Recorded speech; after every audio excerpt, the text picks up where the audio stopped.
বাবা 32 বছর মারা গেছেন। আমরা প্রত্যেক বছর বাবা মৃত্যুবার্ষিকী আমরা মানে হরিনাম সংকীর্তন লোক খাওয়ানো।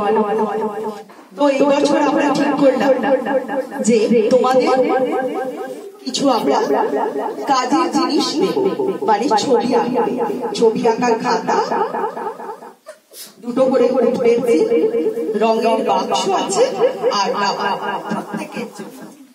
প্রত্যেকে তোমরা ছবি আঁকবে। আমার মা তোমাদের হাতে তুলে দেবে এগুলো। হ্যাঁ, এই জিনিসগুলো নষ্ট করবে না, কেউ কারোর জিনিসে হাত দেবে না, প্রত্যেকে তোমরা পাবে। এগুলো নিয়ে তোমরা ছবি আঁকবে মন দিয়ে। কারণ আমার বাবা পড়াশোনাকে ভীষণ ভালোবাসে, সেই জন্য আমিও চাই তোমরাও লেখাপড়া ভালোবাসো।